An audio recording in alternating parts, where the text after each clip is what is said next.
we need to do some of our beginning meeting sort of tasks. So the first thing is the board member report from Mrs. Morgan. Hi, everybody. I don't have a lot to tell you. I just want to say that I think that our staff has done an absolutely incredible job. It took us 1 week to get ready to do virtual learning. Middle school students and high school students had their Chromebooks. Our ITS department was able to grab 10,000 Chromebooks that we could distribute to elementary students. We were able to acquire 3,000 hotspots so that those who didn't have internet access would be able to access the internet. I think around the third week, we were showing about a 98% participation rate, K-12. I think what the district has accomplished, what staff has managed, what leadership has done has been just awesome. I do want to report that food service has distributed over 800,000 meals. They started on March 23rd. So that's 7 weeks of grab and go for kids. Virtual graduation has been scheduled for June 19th to 21st on YouTube. In-person graduations have been scheduled at Hertz for the larger schools, July 17 to 19 and July 24 to 25 at FSW, presuming that we will be allowed to do in-person graduations. The arrangements have been made, but we still will require an okay to have an in-person gathering. I do want to mention that there is a farm share being held at Lehigh Senior High School on Friday from 10 to 1. That is because Spencer Roach, who is the legislative member of the legislative delegation from Lehigh, had hundreds of calls from folks who were not receiving their payments for unemployment, hadn't been able to log into unemployment. So he and Elizabeth Benequisto are using Lehigh Senior High School as a site to host a farm share for all of the families in the Lehigh area. So if you know anybody out there who's not aware of it, please share the information. It's on our website. I think that's about it. I think everything we're going to hear from staff. Oh, I see Rob there. Rob, thank you for the lotion. We would not have made it without you. I went to Bonita Elementary to help hand out the Chromebooks and mentioned that we had no hand lotion, and Rob was kind enough to provide some for us. So thank you very much. I really have no other comments. I'm happy to answer questions. I think I am as excited as the rest of you to hear this presentation. So go ahead. Thank you, Mrs. Morgan. Does anybody have any questions of Mrs. Morgan? If it's about remote learning, we should probably wait until after the presentations, but if you have another question for Mrs. Morgan, feel free to go ahead and ask it now. There's quite a few of us on here, and I know it works better in a Zoom meeting if we keep our volume, our sound muted unless we're talking. So one thing you could do is on the right-hand side, if you click on the participants button on the bottom of your Zoom window, it will open up a little window on the right-hand side, and then there's a little gray button about midway down that says raise hand, so you could click on that also, or you can just try talking. But I know that sometimes in a Zoom meeting it's easier if we keep muted and then just talk one at a time so we don't get that crazy noise feedback. Are there any questions for Mrs. Morgan? No question, but a comment. I hope they follow up on that 2% that isn't participating. 2% of 10 is not a lot, but 2% of a big number is quite a few students who aren't participating, to find out why and get them on, get them participating. She said 98% participated. That's correct. Good. And it is good. It's great. It's a great number, and 2% and of we what? are we have staff. reaching out to every single student who has not connected with a teacher or connected online. And I'm guessing that staff who are presenting today may be able to tell us a little bit more about the outreach effort, who was doing it, and what they are learning. What they find out is Yes. critical. Yeah. Thank you. Okay, so if no one has any additional questions for Mrs. Morgan, then we have to move on to our meeting business. The first thing would be to approve tonight's agenda. Does anybody have a motion to approve tonight's agenda? You can raise your hand even like this if you want to, because Julie. I'll make the motion. Thank you. Do we have a second? Second. I saw Dave and Jamie, so Julie, whoever you want to pick. Thank you. All in favor of tonight's agenda, you can just do this or say okay or whatever you're most comfortable with. Aye. Any abstentions or opposed? Great. We are moving on. The next thing is to approve the meeting minutes from the last meeting, which was March 11th. That's where we talked about the superintendent's big five. Cindy explained to us what was supposed to happen with the Envision 2030 meeting. But do I have a motion to approve the minutes from the March 11th meeting? Looks like Warren, yep, and Jamie second, perfect. All in favor of approving the minutes from the March 11th meeting, just go ahead and do this so Julie can see you. Anybody opposing or abstaining? Perfect.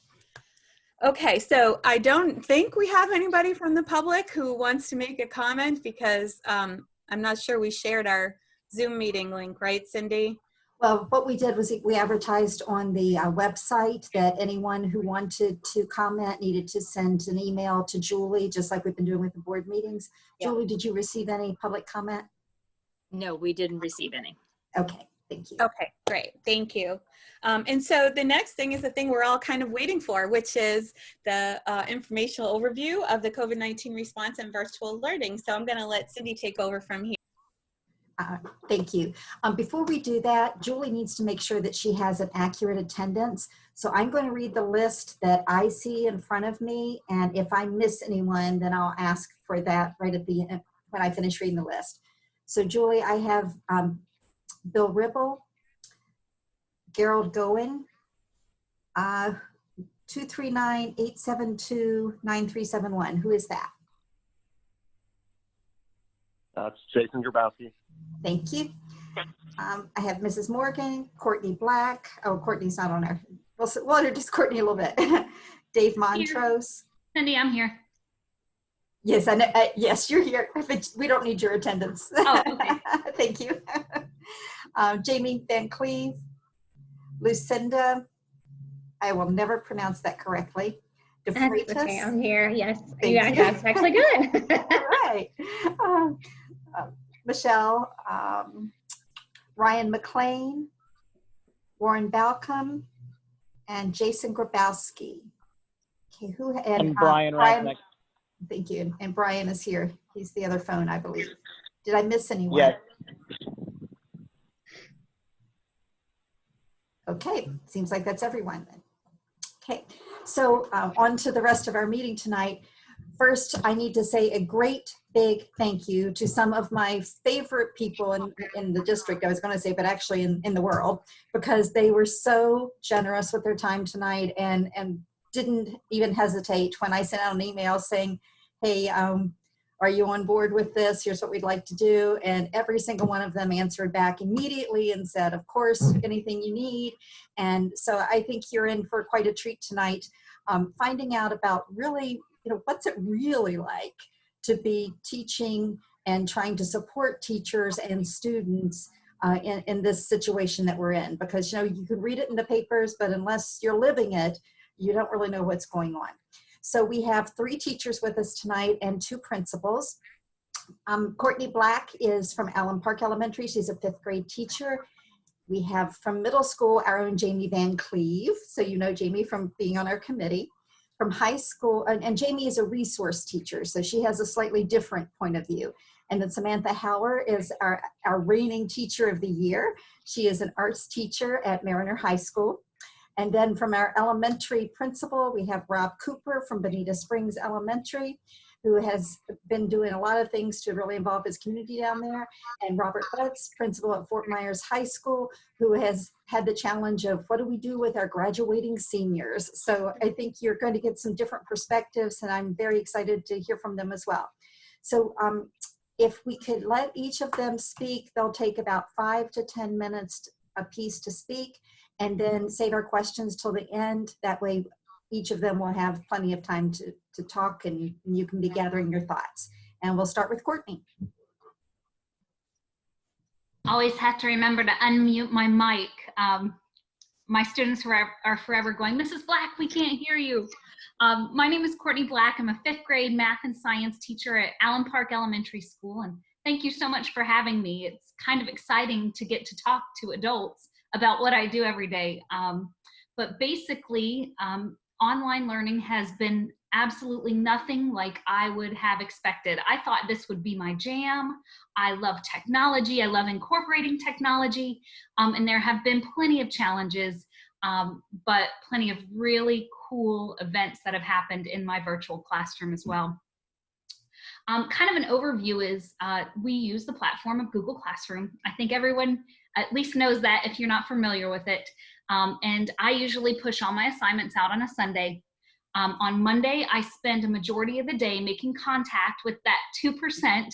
And sometimes, unfortunately, it's more like 10% from week to week. It varies a lot. We have a lot of students whose parents are either out of work or looking for new sources of work. So I have one student who is in town one week and she'll be in Orlando the next. So I spend a majority of the day Monday saying, hey, I didn't get any assignments from you last week. I didn't hear from you. You didn't check in. So, and trying to keep up with kids and making sure that they're logging on and they're getting information and at least making those connections.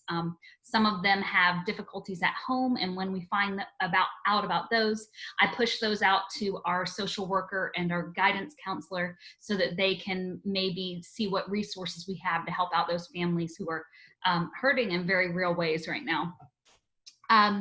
From 9 to 10 and then 1 to 3 each day, I sit in my Zoom room, and sometimes I sit in my Zoom room and kind of stare at the camera or grade papers. And other days I have usually Thursday or Friday when the students have decided, oh, I should probably do my work this week. They all come in and ask their questions.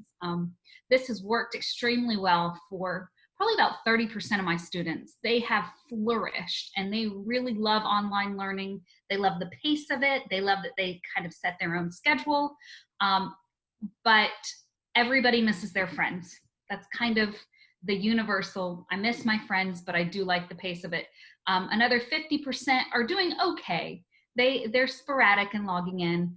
And then the other 20%, they're struggling. So those are usually, 10 to 20% each week. I'm constantly reaching out to, pulling them back in, trying to do incentives. Mrs. Black will crack eggs over her head for every person that logs in this hour window, and stuff like that. You have to be a little creative. So Tuesdays, those are my grading days. It takes me about a day and a half to grade all the assignments I push out, which is great because that means students are turning stuff in, that the learning has not paused. Wednesdays are meeting days. Generally we have staff meetings, PLC meetings. I'm on the district's science scope and sequence, so we normally have meetings on that day as well. And we're also working on the 21st century program. It's still running, even though we don't have school, and we're trying to do it virtually throughout the summer. So those are some of the things that I work on Wednesdays. Thursdays, I begin planning for the following week. I think that's the biggest eye-opener, is that there's so much more planning, and elementary is very heavily dependent on the almighty worksheet, and we can't be anymore. So what we have to do is take all of our paper resources or our tried and true textbooks and come up with a digital format or something that can work with the G Suite set of, or the G Suite, Google Docs, Google Slides. So we spend a lot of time converting things. And like I said, generally Thursdays and Fridays, I start seeing those students saying, oh, wait a second, I have a question about Tuesday's assignments. and they have the freedom to do that. I try to assign roughly about a half-hour assignment per subject. So I teach math and science, so about an hour a day. There are some days I've had to say, wait a second, I've had hardly anything turned in. Perhaps I overestimated, so let me give you a makeup work day. And you have to have that flexibility in the virtual learning classroom. My biggest challenges is keeping students engaged. You know, students come to school for a variety of reasons. And sometimes it's not academics. Sometimes it's extracurricular activities or that specials teacher that they absolutely love and they don't get to see and interact with them as frequently as they would have if they came to school. You know, that has been extremely challenging. So coming up with very engaging and inventive lessons has been something that I've really had to focus and work on and collaborate with other teachers and say, hey, what are you doing here? Because it seems like it's working well for you. We have been utilizing a lot of technology that's out there. I think that's one benefit we're going to see from this is that teachers have had to extend their toolbox. You know, everybody has their toolbox, their teaching toolbox. And for elementary, it was probably pretty low on technology.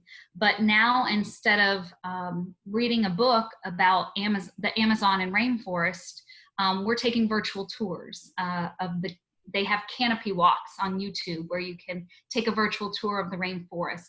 And then you can have an interactive that's posted online with the different animals, and they can see and dissect and work with all these animals and learn more about them and see pictures of them in their natural environment. So it's really made teachers have to push beyond themselves. I think that percentage that we keep talking about, and I say 10 to 20%, but it's part of the population that I serve. And I think the reason why we're seeing that is because there's a lack of importance in the home on education for many of our families. And I don't know the silver bullet to that. I don't, know how to reach all of them except to try to make it fun, engaging, funny, humorous. And sometimes I've called kids and saying, you haven't logged in 2 weeks. What's going on? Can you just log on and talk to me? Can you just, can you have a call? And I don't even care if you don't do any work today. Sometimes it's just about the human connection that they're missing. One thing that really made me smile was I worry a lot about my monolingual students. We have 2 ESOL paras at our school who have a caseload of about 100 students. And speaking, some are Portuguese speaking, some are Spanish speaking, some are Haitian Creole speaking, and I worry about them. So I try to contact them frequently. And one of them messaged me and she was frantic, are you on your Zoom room? Can we talk? And so I wasn't, it was outside of office hours. So I ran to my computer and got on my Zoom room and I'm like, Genesis, what do you need? And she goes, nothing. I just wanted to see your face. And that meant the world to me because that to them was normal. And when we can bring those little bits of normalcy back to everybody, then that's a pretty cool thing.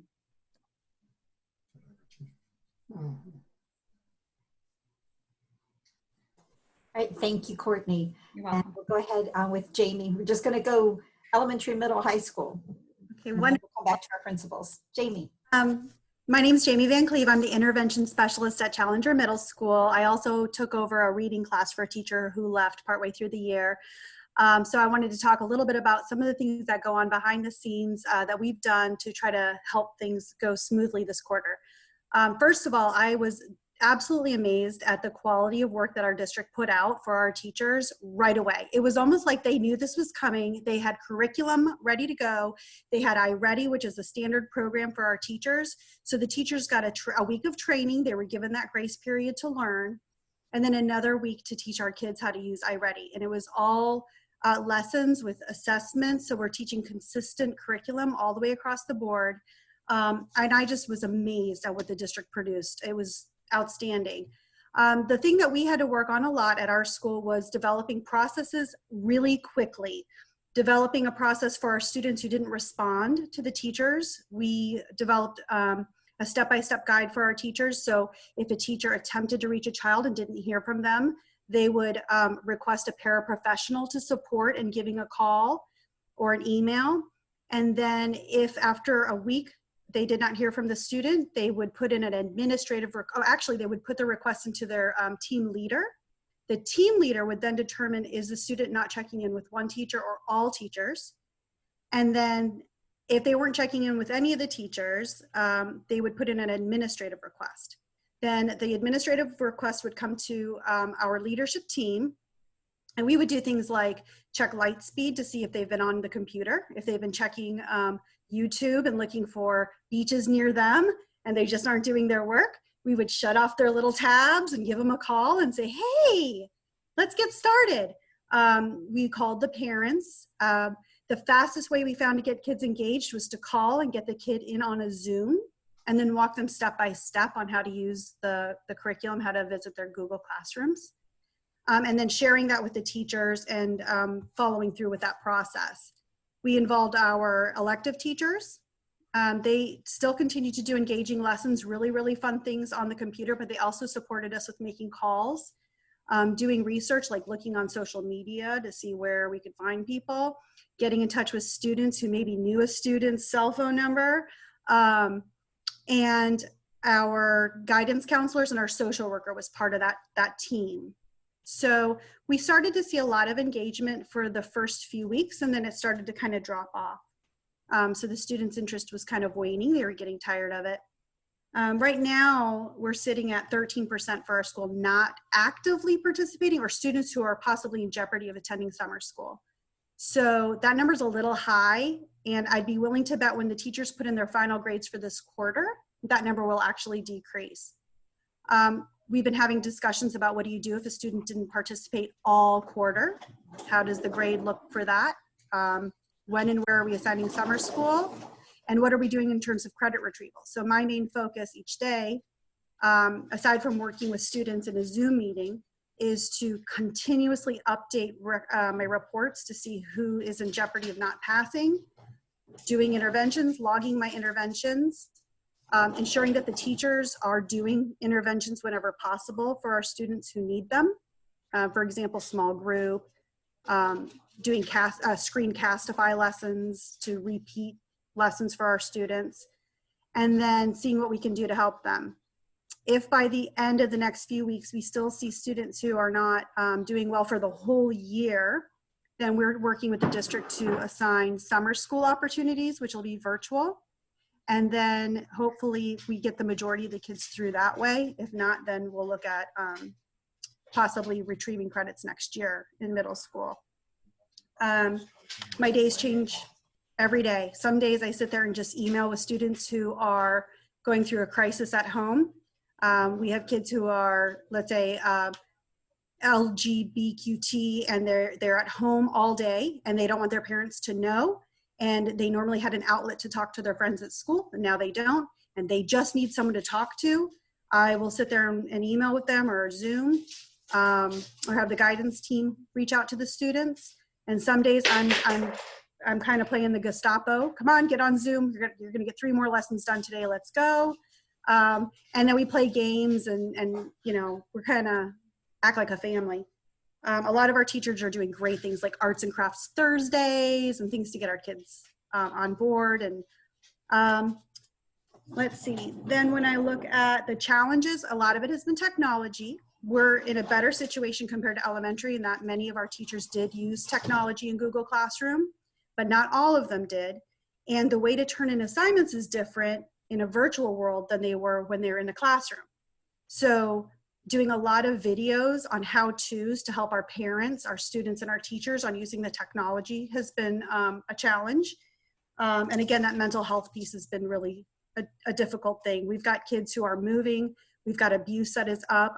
We have kids all the time who'll say, I can't Zoom right now. My dad's here. Can I do this later? And absolutely, well, you know, let me know when it's a good time. And reaching out to our resource officer when needed, and our guidance team. The things that I've enjoyed, I can work a 12-hour day in a shirt and my pajama bottoms. our electives are doing some really phenomenal things. Having the kids create taco cookies for Taco Tuesday or Cinco de Mayo. They couldn't do that with 60 kids in a PE class. They can do it now. So that's been really, really cool. And the students are learning to manage and prioritize time.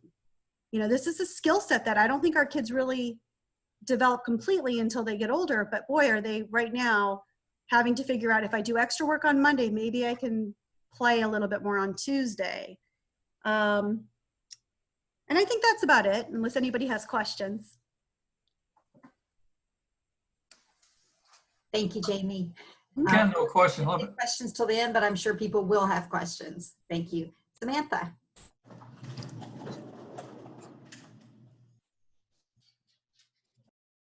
There she's on.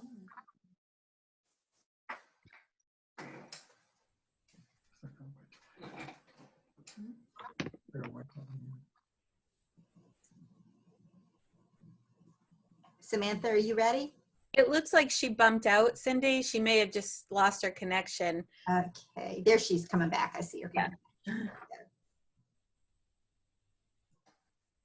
Hi, glad you're back. Whenever you're ready. My turn. All right. So my primary role is an arts teacher at Mariner High. And part of my other hat that I wear is the district subject area specialist for the arts. So kind of my number one goal, because high school teachers were fairly familiar with Google Classroom setup, but I knew that elementary electives, specifically the arts, were going to have a pretty steep learning curve. So that was the focus. And we did a really great job in that first planning week of connecting district-wide throughout the arts, kind of top to bottom. So our biggest challenge beyond the technology at the elementary level is materials. It's really hard for us to maintain kind of our status quo remotely when we're not able to give students materials. And I even have an example at Mariner. As a team, we got together and purchased dollar store stuff from around Cape Coral and made some packets for our students, and actually had some pickup days at the schools for my drawing teacher. And we actually hand delivered this for the students that couldn't make it to school, some packets. And even with that, that didn't guarantee or translate into successful engagement. So those are the two biggest challenges really for the arts. A typical day I don't think exists at the moment, especially at the high school level, because our students aren't on a typical day.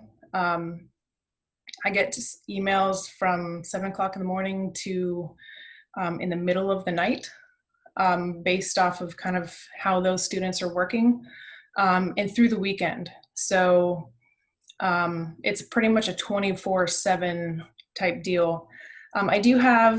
We all have daily office hours through Zoom. Some of us schedule it during a class day. I actually have mine from 3 to 6 every day, because that's the best time based off of my feedback from my students when I surveyed them. That kind of works for everybody, and doesn't conflict with my colleagues having their office hours.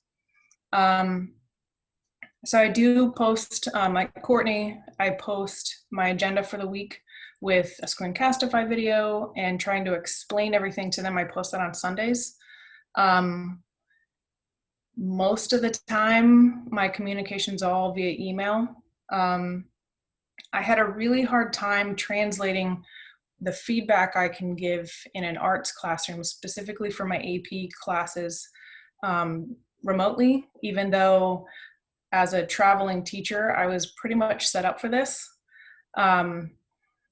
So it's actually taken me a couple of weeks to figure out how to replicate that, and Screencastify, and specifically with the district, kind of making that unlimited was a lifesaver for me, because that's how I give feedback on everything. I don't really give written feedback just because of the volume of feedback I need to give with their AP tests, and those are coming up. So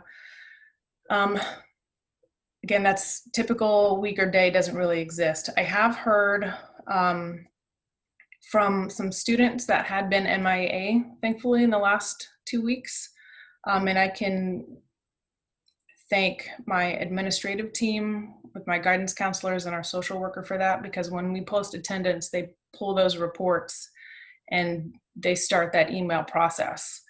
So some students that I haven't heard from in a couple of weeks, I've heard from this week or at the end of last week. Right now, I think I only have one student who I have not heard from since going to distance learning. And I know that our administrative team, social worker, and the district is working really hard to track down those students. In terms of challenges at the high school level, I think it's a lack of coordination at the moment. I think it's getting better as the weeks have gone on, but our students have 8 teachers. So not having a set schedule where this teacher has them for this amount of time in this block, and then they come to me, it's that coordination isn't there.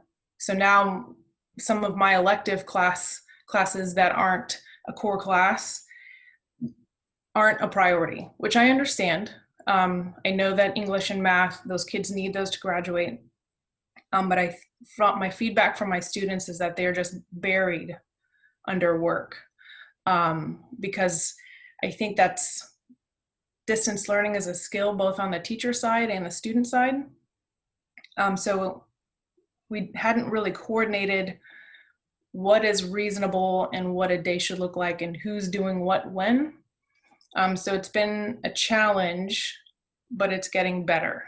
I think the practice and getting the feedback from the students, and I think the idea that we have to be flexible is spreading, which is making it easier on the students. So when we see that there's kind of a backlog of missing work that we need, kind of across the board, looking at the bigger picture, okay, I need to take a week off from assigning any new work so that my students can play catch up. It's been very helpful to look at what a student's doing big picture to kind of make my decisions as a teacher.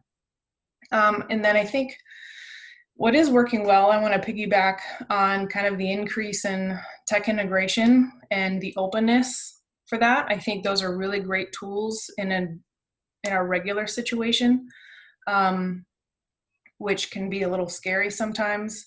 So I think that openness to learning those tools and experimenting has been really great. And then on my end with the arts, our content-specific collaboration has really made me proud in terms of kind of coming together as a group and watching the elementary art teachers kind of face that challenge together and kind of use each other to bounce off ideas, specifically going into their role of, are you just an art teacher anymore? Are you also kind of like a social worker or a counselor? Like, what is your other hats that you're going to wear? Because they wear so many in a normal situation. But I think after a couple of weeks, school site administrators have really helped kind of nail down some processes. So it's improved greatly since we started. Thank you, Samantha. Okay, so now you've heard from each level, a teacher at each level, and we're going to move on to our principals, and we'll start with Rob, who is elementary at Bonita Springs Elementary School. Thanks, Cindy. Cindy asked me to focus on 3 real questions. How has the role of principal changed? How do you support your teachers? And how do you support your students?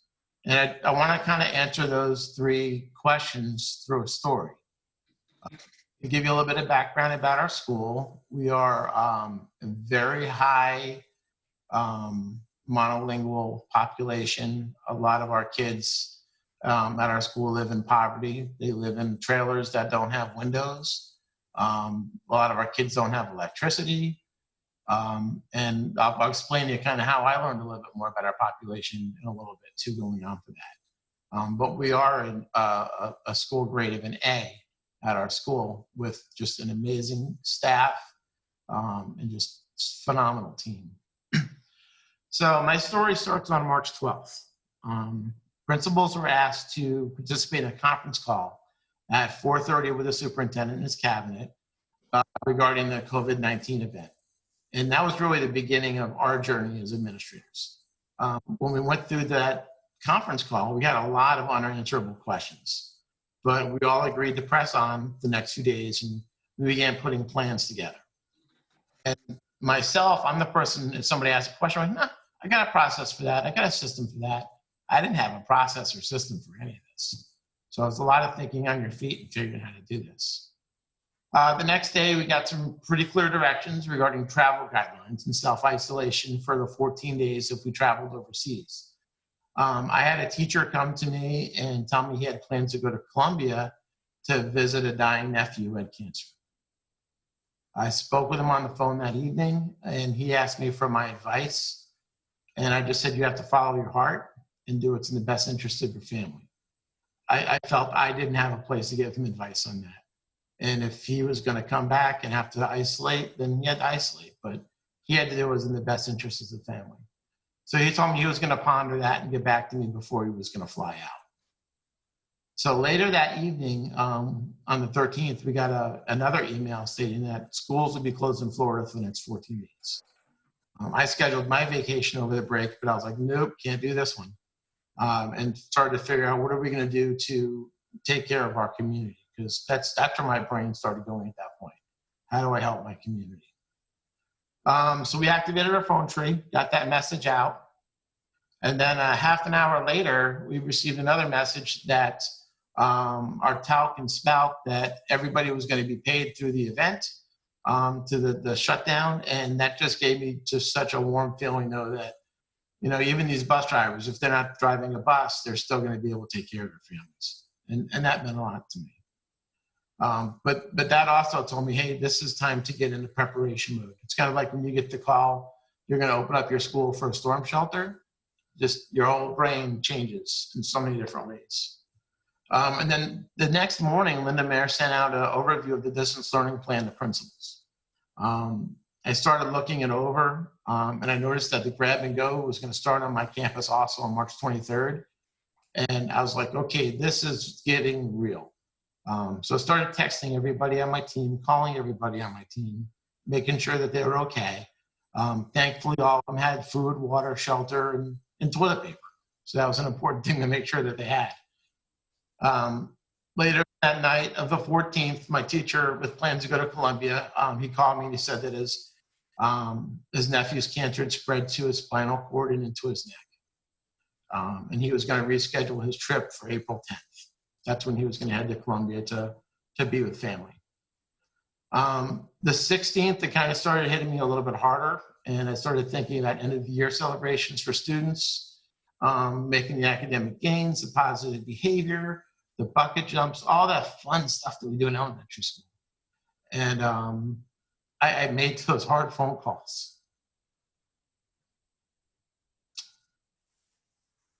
I'm sorry. So we got everything started to get taken away with the celebrations. And then we started thinking about the community. And we partner with an organization called Meals of Hope. And every Wednesday, we have a food pantry at our school. They do 80 to 100 families, usual, as a service to our families. The first week of this, it jumped up to over 200.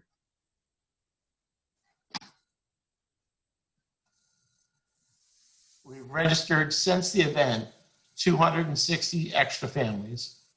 Today we serve 343 families at our pantry. Wednesdays are my tough day. I assist for traffic up in the front of the school when the cars are lining up. And students and families, I get a chance to see my kids. So that's like the best thing in the world. The parents will drive up, kids like, Mr. Cooper! And they're kind of screaming out the windows. And it's a really cool thing to do. But you also you talk to people and you hear about those hard times. You hear about the people losing their jobs. You hear about the mental illness that's taking place in our homes, the abuse that's taking place that goes unreported because nobody's there to have it reported to them. And it's a time that we know that we have to take care of our family. So I think that's a lot how my job has changed. It's more of a steward of the community. But Tuesday, March 17th, it was time to go. So we started sanitizing those Chromebooks. Miss Morgan, she helped us out with that one big time, as well as a group from Horns Marsh Middle School. She got a crash course in Focus, and now she's our resident Focus expert. So she would help check in the families coming in to get their computers.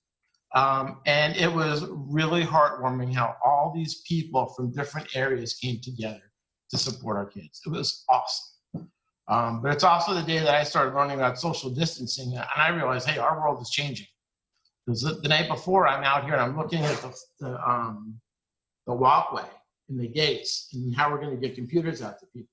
So it's like every 6 feet we're stretching duct tape and putting it down on the concrete. Then you pace it off again, you make sure it's still 6 feet, and kind of continue that all the way around the school. And hey, now we have a process for that. So that's a win. So we went through that part. And then as we got through, we figured out so we grab and go. So we started that going. And then once that all started up, Laner over at the middle school is a good friend of mine. And we got to talking about what they're doing with their kids and what we're doing with our kids. And she's like, Cooper, there's no way these kids are getting parent-like messages. And I was like, you're right. She goes, there's no way these kids are getting peach jar stuff. They don't know what's going on. So we started out, what are we going to do about it? And we had a couple people who went around the city of Bonita and were basically like hand-billing, putting up signs talking about come to the school, get your Chromebook, distance learning starts on Monday, and what they needed to start doing. And then we started talking, you know what? The majority of our population, they can't read. They're first generation Americans that have come from mostly Central America. So we got to get the word out some other way. So her admin team, Pastor Jeff Chitwood, who's from Anchor Church, and he's also the chaplain at the Bonita Springs Fire Department. And then a team from us got together with some equipment that Jeff Estes lent us. And we set up in my truck, and we had the mobile tour of Bonita, PA, we're talking to you. So it was like the Blues Brothers all around Bonita. Everybody we saw that we went through a lot of communities that there's no way on the earth I would even think of going down some of these roads. And Pastor Jeff is like, nope, you're going down there. So we'd go down there, and then Pastor Jeff would announce that school's starting and get your Chromebooks in English. And then Ritza Gonzalez, one of our pre-K teachers, would translate it to Spanish. So we went into some places like the Salvador camp. And as we would go in there, kids would be coming out and watching us. And one kid went inside and changed into his Bonita Springs Elementary shirt. And then he ran back outside, and he's screaming and waving at us and following us. And we're getting the kids engaged that way. So other neighborhoods we went into, people would barely creak their door open and look out there and kind of like nervous to even step outside. But they got the message to them. So we kind of started a grassroots, get your Chromebooks, let's get your hotspots. School's gonna start on Monday, it's time to start up and do this. So when we're doing that, I really didn't notice that some of these places don't have electricity. Some of these places don't have running water. There's some boards halfway on a window that you could just pull down and walk into somebody's house pretty easily. So just some of the living conditions that some of our kids had really opened my eyes at that point. But now we're into it and we're moving forward. The district did a great job rolling out things that we need to think about for that week, some tasks that we needed to get done. Principals had some daily Zoom meetings with executive directors, and we turned a lot of challenges into successes in my eyes. As a principal lead, we had some great opportunities to be a part in the planning process for things like, what are we going to do about 5th grade celebrations for promotion ceremonies? How are we going to handle grab and go things? What are the process about some of our communication going to look like? So that was a neat, different piece that I got to experience for the first time also. But it was really positive vibes were starting to go all over the place. At the second, when we get the second month, that's when teachers were starting to get frustrated, like the teachers are sharing with you now. And they were missing those connections with their kids. And they were taking it so personal. It wasn't that the kid wasn't connecting, it's the kid's not connecting with me. And I live with a 1st grade teacher also. So I got it from, everything I got from her, I'm like, ding, that's my teachers. Ding, that's my support staff. So it helped me make that connection with my staff, knowing what MJ was going through. But then I had to kind of change from, hey, you're going to do this way, you're going to do that this way, to, you know what you're doing is good enough. You're giving it your best. I've got teachers texting me, calling me in tears, really frustrated. They needed a lot of support from the admin side to let them know, if you're giving your best, we can never ask any more of you. And thank you for doing that. They're calling parents from 6 in the morning to 11 at night until somebody answers that phone. Just the dedication of those teachers is amazing. And then the job loss stuff started hitting. Because it took about a month, I think, for our families to start hitting that wall. And again, it was the same thing with the parents. They'd come in crying. And it's a hug. Hey, it's going to be okay. You can do this. We're going to get through this. We're here for your kids. We're going to help feed your family. You need toilet paper? I got lots of toilet paper. You know, what do you need to kind of get through this? And we're going to do this as a community. So I really had to be the cheerleader. And something that I think, and Robert's probably going to share with you too, that a lot of schools that have the challenges in a Title I school with the poverty, he's probably starting to see a lot more of that at Fort Myers High School. And I see that as people going through the food line. There's a brand new BMW convertible that goes through my food line every Wednesday. No one has any idea what that gentleman's life has happened since this event. And if someone's coming through a food line in a brand new BMW convertible, it's affecting everybody.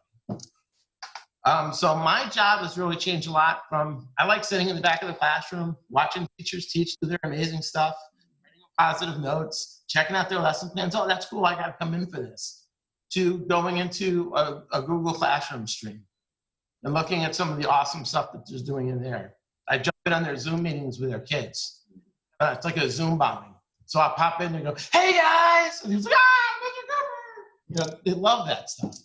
So I think a lot of what we're doing now is trying to keep positive and be there to support our kids, be there to support our community. And my biggest miss is my kids. So that's what I have to say about that. Thanks. Thanks, Rob. And Robert, I'm really sorry that you have to follow that. Yeah, listen, I can't get as emotional as Rob. Sorry about that. You know. It comes with the territory. When you're an elementary person, the emotions are on your sleeve at all times.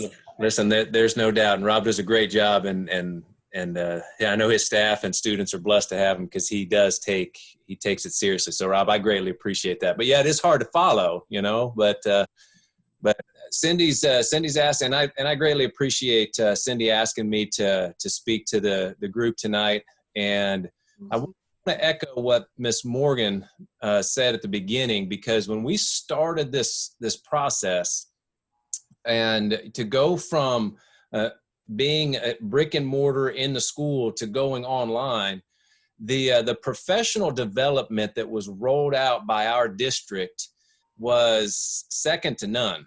I've talked to people from other districts that really had a hard time with the transition. And the professional development that was rolled out to teachers to help them to transition from, you know, being in the classroom to online really helped make the transition much smoother than it could have been, because it could have been, and it was difficult to begin with, but to watch and see the transition, it was it was made easy, well, easier than it could have been. And we had a lot of help from Lee Virtual School and those teachers. I know Ms. Hauer already mentioned that teaching online is it's an art, and it's very, very different. And so, you know, we pick the brains of those teachers that's their job. They already do that virtually. So so we greatly appreciate the help from them also. And I can't tell you how, words can't describe how amazed I am at the teachers that I know that we have at Fort Myers High School. I know Rob can say the same, and other teachers here. You guys are amazing. I mean, what you guys do for students, and to watch what our teachers do for students, because they spend time working at building relationships with students, and to have that removed and to be forced into a virtual world and to still be able to build powerful relationships, I'm continually amazed by what our teachers do. And one of the things that I was asked to talk about was challenges in the high school. And I could narrow down the challenges to one word, and that one word is accessibility. Accessibility really is whether it's the fact that we have students who don't have access, or we have teachers who are over accessed. They're really two. It's access on both ends. We have parents who have called to complain to me that say that the teachers are calling them too much. They're being accessed too much. Their students are being talked to too much. And then you have students that you can't find. And we actually have a task force, 4 different task force, one that's made up of each grade, for each paraprofessionals, secretaries, athletic director, teachers who don't actually have classrooms, where that's their job. And I know that came up earlier, of what are we doing with that 2% that are not participating. The task force of those 4 groups, what they're doing is they are constantly trying to chase down the students that we have not been able to access, whether it's by grades, whether it's by attendance. They're calling parents, they're calling home, they're calling the district, they're getting people out to the house. They are doing everything that they can to access these students.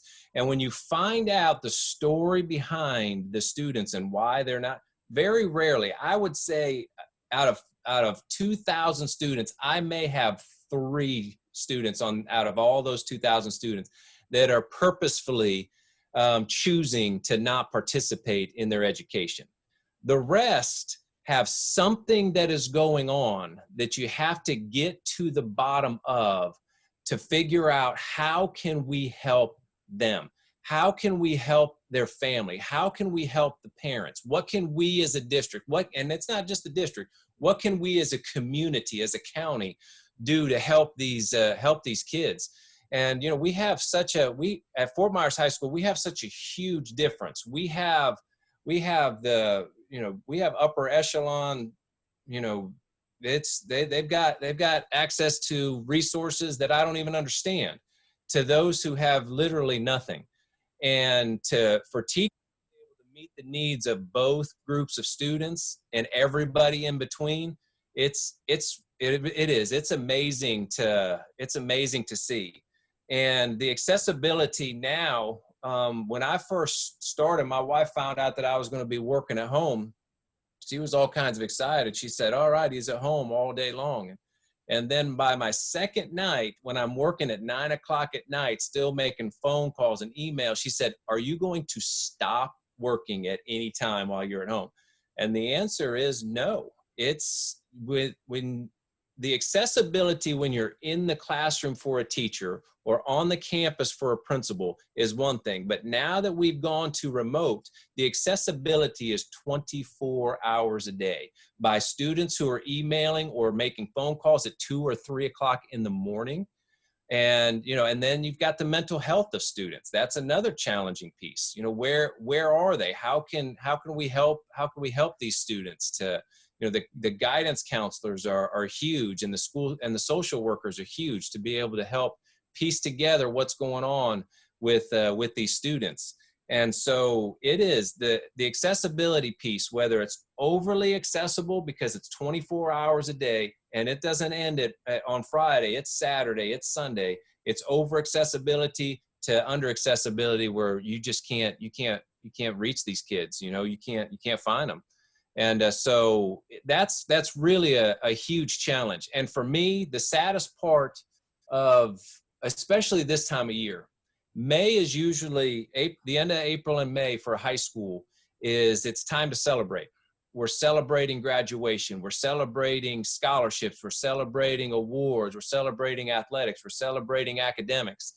And we have to be very creative about how we celebrate all of these things, because we want to celebrate our kids. We want to celebrate our seniors who've been going to school for 13 years and are ready to graduate. And then, for them to find out the graduation is, yes, it's going to be a virtual graduation, but then hopefully, if CDC allows, an in-person graduation. And, and the parent, and we're working with parents who want more, and parents have great ideas, and we're trying to, we're trying to be universal across the board with all of our high school, while meeting the needs of a very diverse group within our county, which is difficult to do while still celebrating our students. And that's, for me, that's the biggest heartbreaker for me. If I were to get emotional, that's the part that keeps me up at night, is where we can't celebrate these kids. We go our entire career to build relationships with students. And now to go on a Zoom, and just today we gave out 3 $1,000 scholarships, and we have to do it over Zoom. We're able to, which is neat, and the parents are there, and we did the same thing with prom, where we delivered the king's crown and the queen's crown to the parents without the kid knowing. We get everybody on Zoom, and we go through prom, and we go through the prom court, and we introduce everybody, and then we crown the king, and the parents come up behind the kid and put the crown onto the head, and he's like, what's going on? And the parents already were in. Those are neat, and they're great stories, but it's nothing like crowning a king and queen in person, and it's nothing like introducing them and talking to them and watching the emotions of the kids. It's nothing like that. So that's the difficult part. And for me, when I look at our teachers that do such an amazing job, I think that's one of my biggest duties as the principal, is to try to take as much away from them as I can so that they can do their job.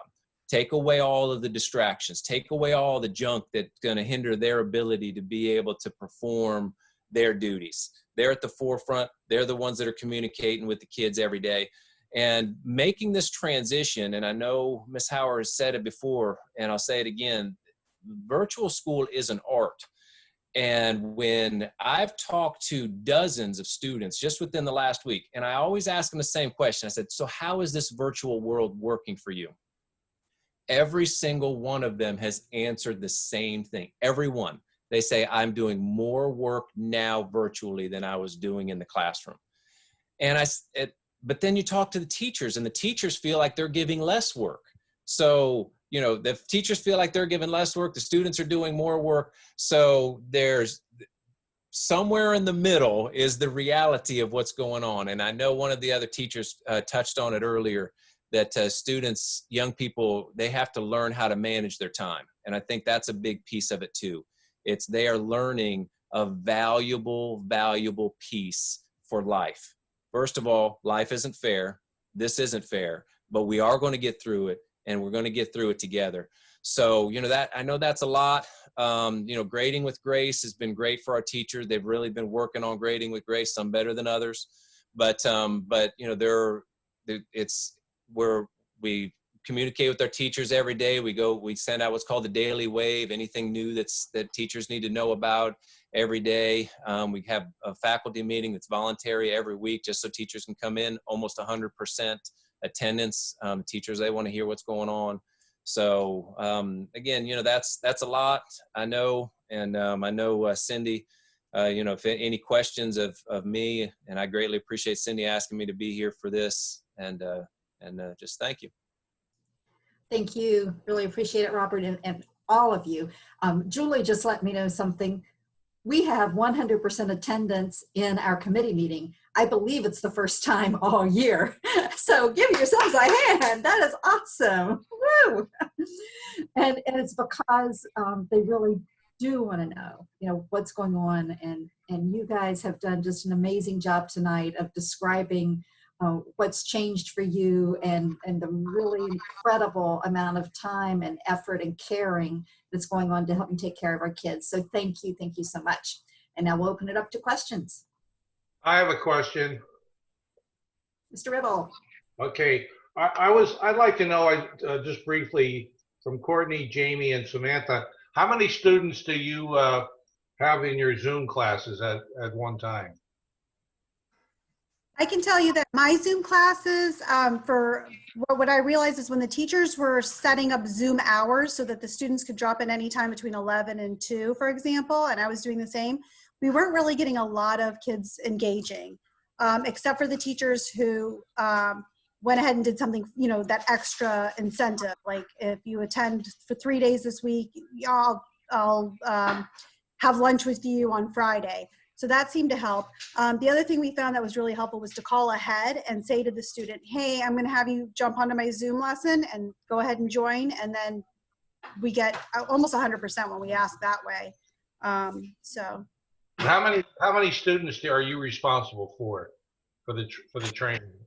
Well, for myself, because I'm resource, I handle all of the students. Anytime a teacher's not getting a response back, I reach out to the student myself. I have 80 of my own students and then 1,120 kids altogether, but I deal with the lowest 25%, all of our students who are in need. Like I said, it's 13% that aren't passing. 100% of our kids have been reached. 100% of our kids we have talked to, but there are some that are struggling. We have 144. So in a group Zoom, the maximum I usually have is about 12. Okay, how many are you responsible for, Courtney? Total. I have 2 sections. One has 24 students and the other has 25. So generally speaking, I try to split up their Zooms, and I'm averaging, I do a strongly recommended. It's hard to do a required Zoom meeting because a lot of times our students are sharing Chromebooks with older siblings who may need access to their high school teachers while I'm trying to do a Zoom meeting. So I take polls. They said about 10 a.m. is their best time. So I usually have about half attendance. Usually about half of my class will show up to the mandatory Zoom meetings on Monday. And then throughout the week, I normally see at least 80% of my students that will pop onto my Zoom room at some point with a question, or we do recess still. Sometimes we do Art Hub. Sometimes we put puzzles together. We have virtual book clubs for our 2 classes. The ELA teacher that I teach with, we work very well together. But it's about, if I have a meeting, I can expect about half of the students to show up on Zoom. Okay, that's a lot of responsibility. How about Samantha? How about yourself? I have around 150 students. And honestly, I've probably, the first day of this, I probably had 5 students show up, and that was just kind of to say hi and feel out how Zoom work. But since then, it's maybe about 4 total, because it's not feasible for me to hold sessions of class. I have to record all my demos, all my lessons, all the speeches I would begin every day, because students do not have the flexibility in their own schedules with everything they're dealing with to sit down with me at a particular time.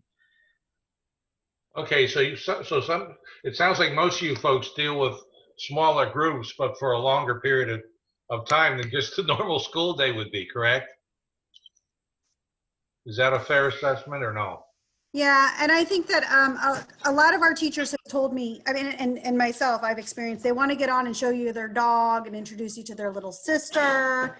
And I'm talking about middle schoolers. They don't really necessarily want to do the work with you at that time. And they'll tell me, I was up all last night playing video games, so I slept until 2 o'clock today, you know. I'm like, okay, whatever.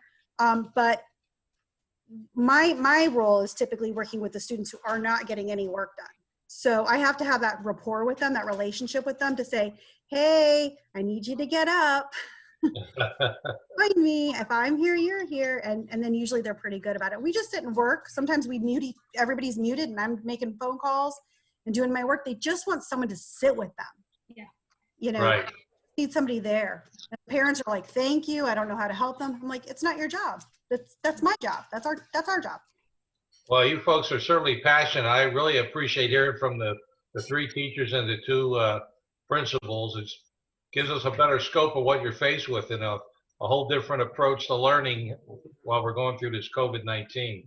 But you folks are very passionate, and you certainly have my respects, and thanks for sharing your thoughts.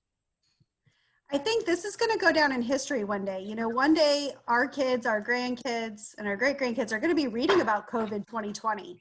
And I think it's going to be, it gives me goosebumps to think that we're part of something so powerful in educating our students and helping our parents and helping our community and helping each other, because teachers are stressed out and they need resources too.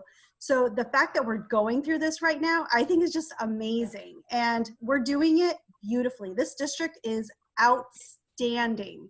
I've talked to my friends that work in other districts and they're nowhere as close as we are. And I just, you know, I think it's great. Good. Other questions? Michelle. Hi, everyone. I really have more comments than questions.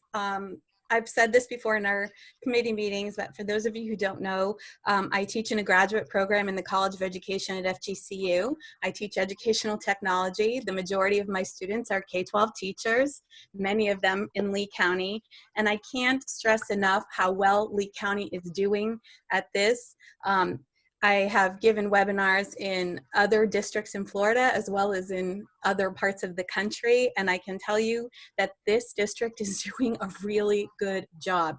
One of the reasons for that is when you're in a face-to-face learning environment, it's not really difficult to build engagement. Kids can see you, you can walk up to them, proximity, there's all these things happening that don't exist in a virtual environment. So for effective online learning to happen, there has to be intentional instructional design for engagement, for not only instructor to learner interaction, but also learner to learner interaction. So I see a lot of that happening. The biggest piece of evidence about effective online learning is connection. So when Rob shared that he's telling his teachers, if you're doing the best you can, that's good enough. If you're connecting with your kids, that's good enough. Sometimes that has to be what's good enough. We can think about rigor in the curriculum and all of those other things, but we have to do it with flexibility in order to make this work, because there's instructional design models for teaching online that districts like yours didn't get a chance to train all your teachers in. It had to happen a lot more quickly. So I just wanted to say thank you to all of you. The other thing I wanted to share is, I've also mentioned this before, my daughter is a first grade teacher in Lee County. So in addition to my former students reaching out to me to kind of share with me what they've been doing, she's been doing similar things as well. And I wanted to share so that all of you are aware, some of the activities that these children are doing as young as kindergarten are showing some really valuable 21st century skills that they maybe wouldn't even get in a face-to-face environment. I've seen kids being able to communicate and articulate what they built using supplies at home, reflect on what they could have done differently, different materials they could have used, a way they could have built something differently to make it work better. These types of skills maybe don't always get a chance to do in your face-to-face classroom, but kids are getting opportunities to practice these 21st century skills in ways that maybe we never thought about before, and I think that's really exciting. So I just wanted to say thank you to all of you who are putting so much time and effort into this. I appreciate it, and I want you to let you know that it's not happening everywhere. So be proud of yourselves for what you're doing. Thank you. Thank you. Any other questions? Again, a comment. Yes, sir. As an old teacher, guidance counselor, and coach back many, many years ago, but the grandpa of a current teacher, a veteran teacher in Indiana, and a neighbor across the street of a couple of teachers. I hope you picked up as you went through this, the word was used once or twice. It's relationships. That's what we're going to be missing here. My veteran teacher said to me, Grandpa, the other day I have these little icons that I click on the side, and I wanted to respond to one of the students, but I didn't have the right icon, and I couldn't do it. It's that moment in the classroom when you can go to a student and click on that right icon, no icon, and do something. I had two experiences in my life, and I won't bore you with all the details, but one of them was an African-American student who was 3 years behind when he came to us in the 8th grade. And he was thrown out of his class almost every day by the teacher. 3 years later, we went back to the community to have we actually went to a ball game in Cincinnati and stopped coming back. And he came up to me and he said, aren't you Mr. Goen? And I made some smart ass remark about, yeah, I was when I got up this morning. And he says, you don't remember me, do you? And I said, yes, I do. I remember you. He said, I just wanted to come over to you and say thank you for what you did for me and tell you I'm going to graduate from Richmond High School. He couldn't read. He couldn't read a lick in the 8th grade. That's why he was thrown out of the class every day. And then a kid I had that I coached, and I didn't see him for 20 years. And he called me one day and said, can we have lunch? And I said, sure. And we went out to this place and he said the same thing. Thank you for what you did for me. What did I do for Jimmy Johnson? I chewed him out a couple times for not making the right pass, but it's just the caring. And that's hard, if not impossible, to transmit by virtual learning. I'm glad we're doing it. Heaven knows I'm glad we're doing it. And hats off to all of you who are doing the job you're doing. But we need to get back to that relationship learning that is so important, and you never know when you're doing it. Thank you to all of you for doing what you're doing. Thank you, and you definitely hit on it, and each one of them talked about how important those relationships are and how what they really miss is seeing as kids and having the face-to-face. Any other questions? Comments? Yeah, I do. Yes, Dave. First off, I have to say hi to Robert Butts. It's been a long time since I could call you Coach Butts, but how you doing? Second, I had a question regarding ESE. Are there any new challenges, unexpected challenges that you're finding, that you're running into with ESE exceptions? I can talk a little bit about that. Our ESE head and I run MTSS, so our students who are getting interventions prior to having been tested for a disability, and our students who have 504 medical plans. And we meet at least 3 times a week to review students who could be struggling, and we reach out to the students to see what they need. I can tell you that some of the accommodations are actually better serviced through a virtual learning, because we can have 1-on-1 or 1-on-3 Zoom lessons and repeat directions and help them with that. The struggle has been the functional skills component of it, where the student can organize their tasks for the week. One of the things our teachers did in response to that was each team created an agenda for the week.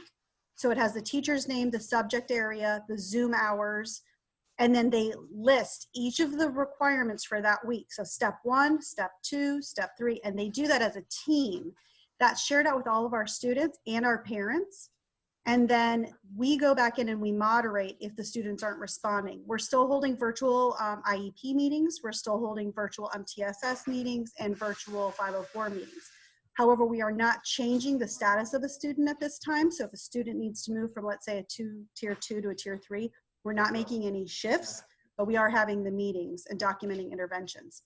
So I have to say, in some regard, it's actually been more beneficial because the teachers are able to give that small group reteaching method. Thanks, Jamie. Any of the other teachers or principals want to add to that?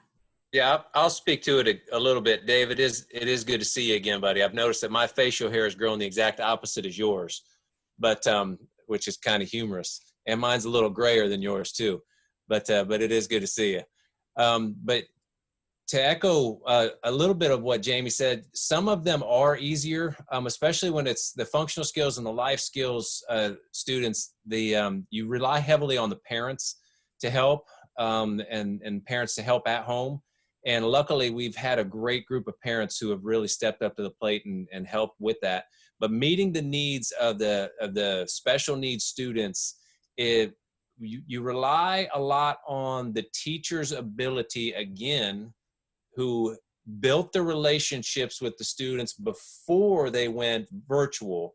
And now that they've gone virtual, those students, now that those relationships have been built with the parent or with the teachers, it's almost they've been set at ease a little bit with the virtual, because it can be a huge challenge for those kids. So, you rely a lot on the teachers. We've got paraprofessionals that are helping.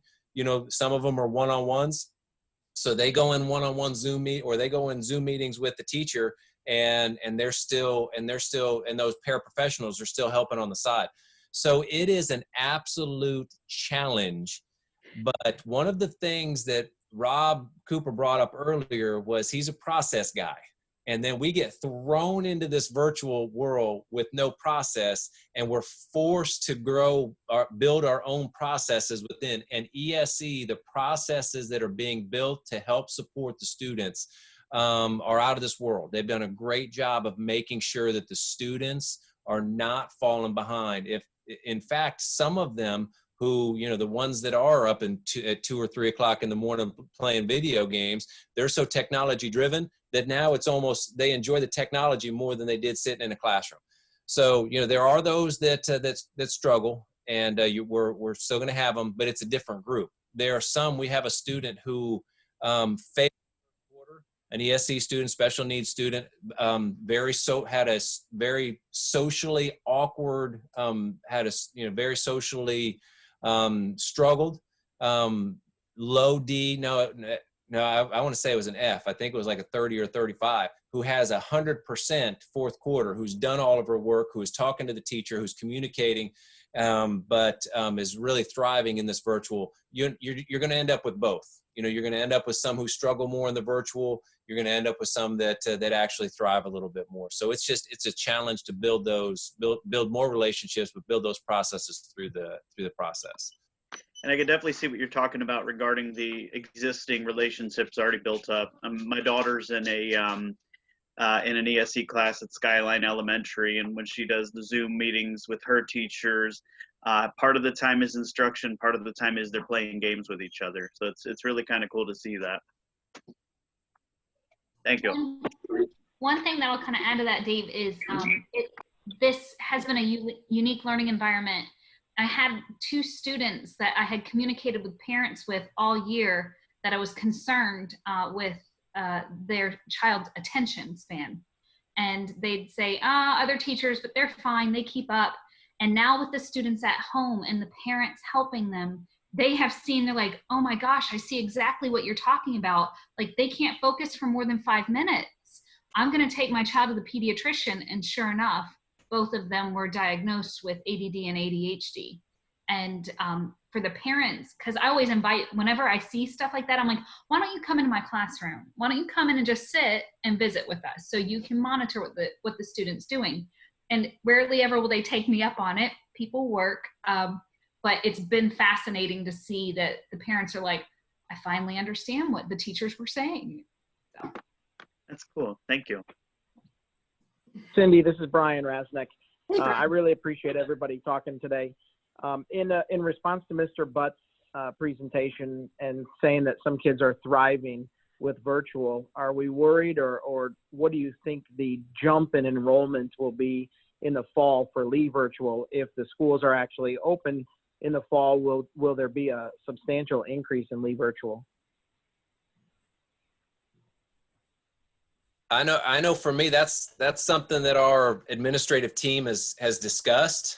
And there are some who have thrived through the process, but that's difficult to say, because when you look at the numbers, it's hard to say now what that looks like.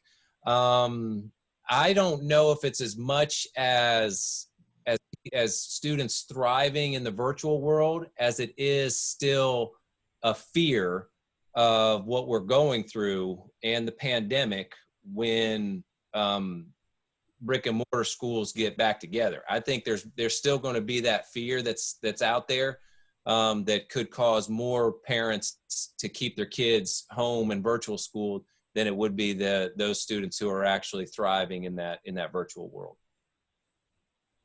I think too, for your ELL kids, a lot of our kids haven't spoken English in 2 months. So that's going to be a lot of catch up for them too when they get ready to come back to school. That's going to be relearning a lot of the English language. And that's going to be a challenge for them. They're not here interacting with the other kids.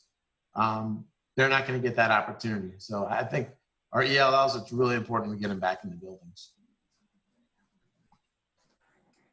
All right, thank you. So we are getting really close to time. Do we have anyone who has one burning question left? We don't want to leave anyone out. It's not a burning question, but we heard from Art. What are we doing with music or physical education? Do we just write them off completely now? I can speak to that a little bit. Okay. We have an executive director, Dr. Santini, who is over both fine and performing, and through the process of planning, especially with our elementary schools, I found from the art teachers that they were kind of naturally gravitating towards their elective teams. So I know that as I'm the district subject area specialist for arts, we also have those for music and PE. So we have those people plus some leaders at every level that kind of just emerged based off of their kind of interest in technology, or experience in technology. So there has been leadership in those and collaborating among specials at every level. Like at the high school level, we PLC as a fine and performing arts department. So we work, although I'm on the visual arts side, it is a very team effort for fine and performing. Same issue with visual arts with the performing of students can't get instruments in their hands. And we've got some really great band directors at every level trying their best to get students instruments and check those out and keep track of that inventory and allow those students the opportunity to kind of continue their growth. But it's been a collaborative effort through the electives. Looking ahead to the future, and we're in this for the long run. We're going to get through it, but I'm not sure where it's at. And making provision for those kind of things. Like I said, you never know when you're going to touch a student, and you never know when something will touch a student, like a music or an art or something. We just have to continue those specialties, and I think it's going to be a challenge. For 2 months, okay, 2 years, I worry. One thing I will say is that I'm very grateful to my son's music teacher for giving him daily homework on Flipgrid, which is you record little videos. It's much like Screencastify, and he does his recorder practices every day. It's very nice. I think that some of our special area teachers are getting even more creative. They have so much more flexibility and they have smaller class sizes.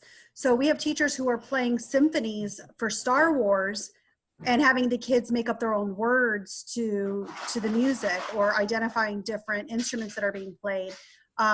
They're taking them on virtual field trips. Our PE teacher has a farm, and so she does goat yoga, and she does plank challenges, and they all challenge each other. They take pictures, and then we post it on our Facebook page.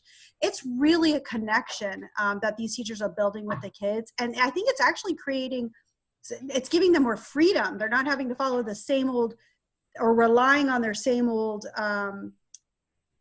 work that they've done over the years. Really, they're coming up with some neat stuff.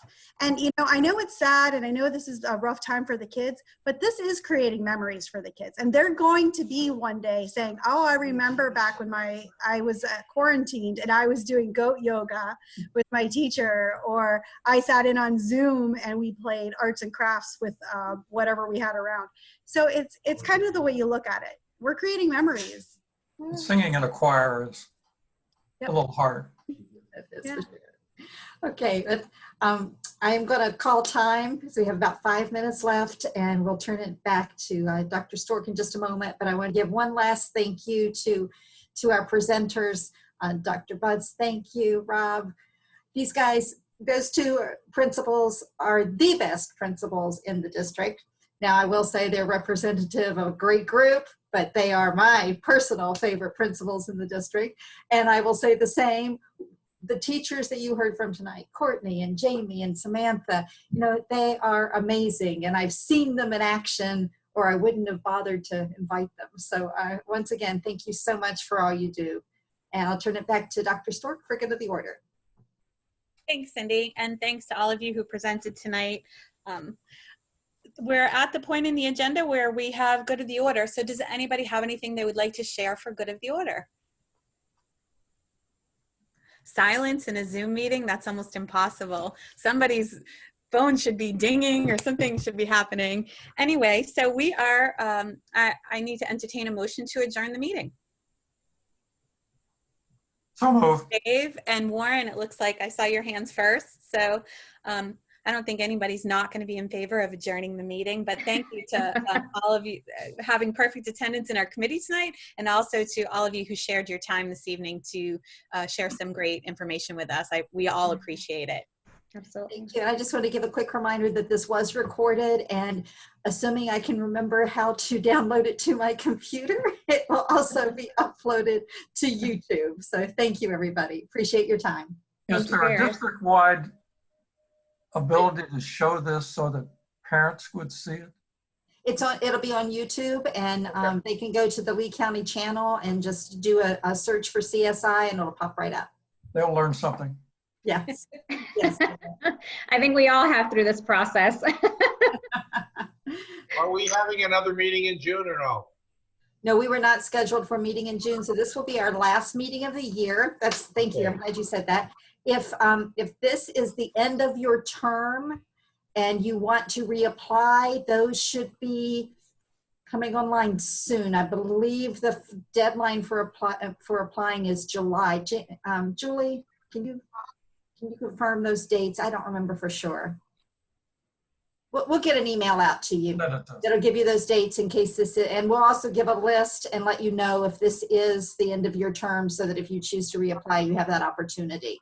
And thank you, all of you, for your service this year. It's definitely been a unique one, and I appreciate it. And hope you all have a wonderful summer. And hopefully we will see you face to face in the fall. All right, bye, everybody. Take Bye, care. everybody. Thank you. Stay well. Thanks, Cindy. Thank you. Bye, everybody. Thank you all. Bye. Bye.